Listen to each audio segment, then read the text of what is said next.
Hey guys, welcome back to BK teacher YouTube channel.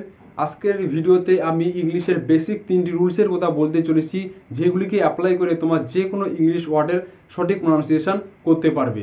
So first rule যেমন, if the last letter is E, অর্থাৎ যদি কোনো শব্দের শেষ লেটারটি ই হয়ে থাকে, সেক্ষেত্রে সেই ওয়ার্ডটিকে আমরা কিভাবে প্রনাউন্স করব।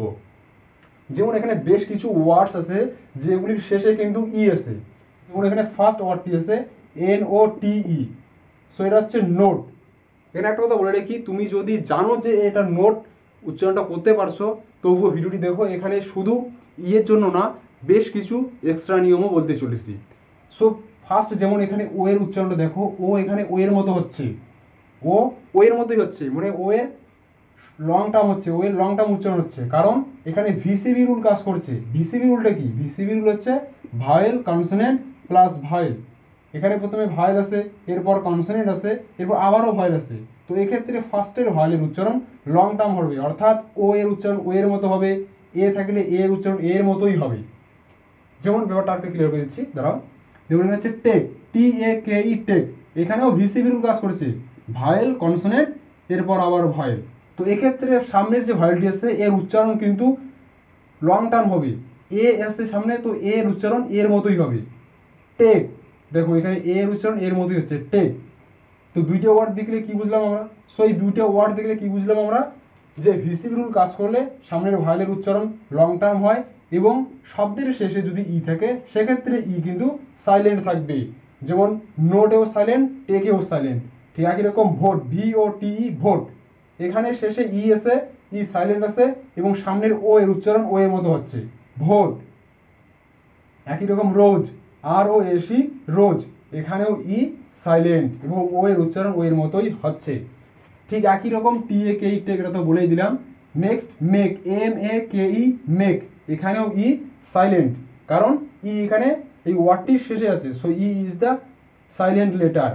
নেক্সট কেম, CAME কেম, এখানেও ই আছে, এখানেও ই সাইলেন্ট, আর সামনের এর উচ্চারণ এর মতোই হচ্ছে, কারণ এখানে ভিসিবি রুল কাজ করেছে। ঠিক একই রকম ফাইন, FINE ফাইন, এখানে আই এর উচ্চারণ আই এর মতোই হচ্ছে, কারণটা এখানেও ভিসিবি রুল কাজ করেছে, ভায়েল কনসোনেন্ট ভায়েল। সো এই শব্দের শেষে ই এসে ইউ এখানে সাইলেন্ট। ফাইনে এরকম কিন্তু বলবো না যে ফাইনে ইতে এ এরকম উচ্চারণ হবে, সো এটাকে ফাইনে বলবো না, এটা বলবো ফাইন, ই এখানে সাইলেন্ট থাকবে। একই রকম কাইট, KITE কাইট, এখানেও আই এর মতো উচ্চারণ হচ্ছে কাই, TE ট, কারণ ই সাইলেন্ট থাকবে, সেটা হচ্ছে কাইট। একই রকম লাইন, LINE লাইন, এখানেও ই সাইলেন্ট আর আই এর উচ্চারণ আই এর মতোই হচ্ছে। সো এই ছিল বেশ কিছু ওয়ার্ডস যেগুলির শেষে ই এসে এবং ই এখানে সাইলেন্ট আছে। Rule number 2, write Y in place of I, অর্থাৎ আই এর জায়গায় আমাদের ওয়াই বসাতে হবে। এক্ষেত্রে বুঝলাম শেষে আই এর মতো উচ্চারণ হলেও কিন্তু ওয়াই বসে, বা ওয়াই থাকলেও আই এর মতো উচ্চারণ হয়। যেমন এই ওয়ার্ডটি দেখো, BODY, তো এখানে আই এর জায়গায় ওয়াই এসে, অর্থাৎ ওয়াই এর উচ্চারণ আই এর মতো হবে। এর উচ্চারণটা হবে কি? বডি, DE এরকম উচ্চারণ হচ্ছে। যেমন আইতে ই উচ্চারণ না, হিসিকারের মতো উচ্চারণ হয়, সো এখানে ওয়াইতে কিন্তু হিসিকারের মতো উচ্চারণ হচ্ছে, ই। Body, BODY body.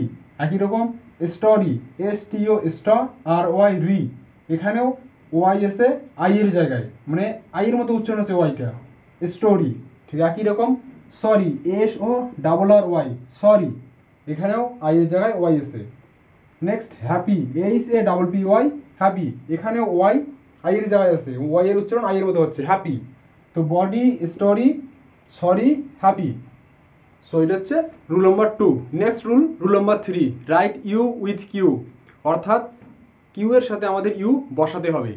যে কোনো ওয়ার্ডেই কিউ এর সাথে ইউ থাকেই, যে কোনো ওয়ার্ড বলতে 95% ওয়ার্ড কিন্তু আছে, 95% ওয়ার্ডে কিউ এর সাথে ইউ থাকবেই। যেমন এখানে বেশ কিছু ওয়ার্ডস আছে যেগুলির সাথে কিন্তু কিউ এবং ইউ একসাথেই আছে। যেমন এখানে কিউ ইউ একসাথে, এখানেও কিউ ইউ, এখানেও কিউ ইউ, এখানেও কিউ ইউ। ঠিক আছে? সো ফার্স্ট ওয়ার্ড QUEEN, তাহলে হচ্ছে কুইন, কিউ ইউ এর উচ্চারণ কু, এরকম উচ্চারণ হচ্ছে কু, কুইন, EN ইন কুইন।